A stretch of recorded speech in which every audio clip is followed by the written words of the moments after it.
Welcome back, everyone. Today, we're diving into an analysis that is absolutely going to flip the script on something literally every single one of us deals with: making mistakes. Whether it's accidentally hitting reply all on a sensitive company-wide email or trying to manage a massive system failure, we're going to unpack a brilliant framework called the error spectrum. Because let's face it, we live in a world that usually demands flawless execution. But today, we're going to look at the hard data and realize that not all errors are created equal. So grab your notebooks, because by the end of this breakdown, you're going to have a completely new, structured way to look at failure. So, here's our game plan for today. We'll kick things off with the myth of perfection, then walk through 4 clear steps: classifying the error, preventing and improving, anticipating and understanding, and finally promoting learning. We'll wrap the whole thing up with some highly practical daily application tips. All right, section 1, the myth of perfection. Let's talk about why perfection is a total myth. Humans just aren't perfect, right? Trying to eliminate every single mistake is a fast track to pure frustration. Which brings us to this incredible philosophy from Harvard's Amy Edmondson. She says the goal is not to eliminate all errors, but to respond in a way that builds learning, trust, and better results. Honestly, take a breath. Doesn't that just take a massive weight off your shoulders? We are shifting the focus entirely away from blaming and moving straight toward managing. Moving right along to step 1, classify the error. So when things go sideways, and trust me, they will, your absolute first move is to hit the pause button. Because here's the secret: not all errors are the same. Just look at this gorgeous color-coded spectrum. On the far left, in that harsh red zone, you've got errors that are totally censorable. Think guilty mistakes. But then, as you slide across the spectrum, through the orange, into the yellow, and all the way over to the bright green, you actually hit errors that are praiseworthy, commendable mistakes. No way, right? But figuring out exactly where a slip-up lands on this gradient is literally the key to getting your response right. Okay, step 2, prevent and improve. Let's zoom in on that left side of the spectrum, those red and orange zones. These are the slip-ups that need some pretty strict management. We're looking at 4 specific types here. First up, the violation. This is deliberate. Someone intentionally ignored the rules, like skipping a mandatory safety check. Then there's lack of attention. The rules are right there, but someone just completely spaced out. After that, lack of skill. This is when someone literally just doesn't have the training or knowledge to pull the task off. And finally, process deficiency. This one's super interesting because the person is actually doing everything right, but the manual or the process they're following is completely flawed. The system failed them, not the other way around. So how do you handle these? Well, you've got to match your leadership response to the error. If someone straight up commits a deliberate violation or they're just chronically not paying attention, your goal is to prevent. You have to hold them accountable and reinforce the standards.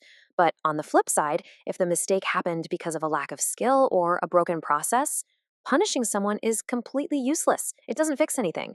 Your goal there is to improve. You've got to beef up the training, rewrite the busted process, and build up your team's capabilities. Which brings us to step 3, anticipate and understand. Now we're wading into the tricky middle ground of the spectrum, the yellow zones. This is where really good intentions crash headfirst into incredibly difficult conditions. One of the biggest culprits here is process complexity. What does that actually mean? Basically, a system breaks down because of a web of interactions that are almost impossible to predict.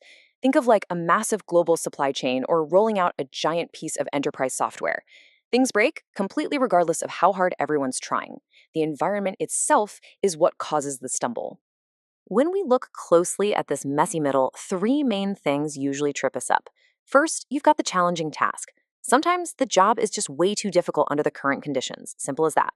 Then there's the process complexity we just talked about, those messy, hard to predict interactions. And finally, uncertainty. This is when a lack of clarity about what's coming next makes a decision that seemed perfectly logical at the time, well, totally wrong in hindsight. It's the environment and the unknown future causing the friction here. You literally can't just train your way out of these kinds of errors. So what do? Well, for challenging tasks and process complexity, your job is to design and anticipate. You have to proactively simplify the work, strip away the unnecessary complexity, and try to plan for the roadblocks. And when you're dealing with uncertainty, you have to understand, increase clarity as much as humanly possible, over-communicate, and make that uncertainty visible to the whole team so you're all navigating the fog together. Now for the fun part. Step 4, promote learning. We finally made it to the dark green zone, the really exciting stuff. This is where we see that some errors aren't just okay, they are actively praiseworthy. We call these intelligent failures, and there are two main flavors. First is the hypothesis test. This is a highly designed experiment to test a very specific idea. It might not have worked, sure, but you learned exactly why it failed. The second is an exploratory test. This is an experiment designed entirely just to push the boundaries, expand knowledge, or generate completely new options. Both of these are incredibly vital. I really, really can't emphasize this enough. You have to actively promote these green zone errors. Honestly, if your team isn't failing in this green zone every now and then, you aren't innovating, period. You've got to encourage that structured experimentation, celebrate the lessons that come out of it, and use those failures as stepping stones for growth. This is the literal foundation of moving forward. Finally, Section 6, Daily Application Tips. All right, we've mapped out the theory. Now let's make it actionable for your day-to-day life. Here is your rapid-fire checklist for the very next time a mistake happens. Ready? 1. Pause and actually diagnose the error type before you react. 2. Only hold people strictly accountable for deliberate violations or really severe inattention. 3. If it's a skill gap, improve their training. Do not punish them. 4. If the system broke down, simplify the complex system. And 5. Actively encourage and, yes, actually celebrate those exploratory tests that bring in new knowledge. Let's bring the whole spectrum back up to really cement this. Humans are absolutely imperfect. Mistakes are 100% inevitable. It's just a fact. But if you actually use this tool on a daily basis, you can completely transform your organization. You shift away from that toxic, stress-inducing culture of blame and hiding, and you step into a dynamic culture of learning, targeted improvement, and real innovation. So I'm going to leave you with this one thought. A mistake is going to happen today or maybe tomorrow. It's a guarantee. But when it does, what are you going to do? Will you just blindly punish it? Or will you pause, pull up the spectrum, and use it to build learning, trust, and ultimately far better results? The choice is entirely yours.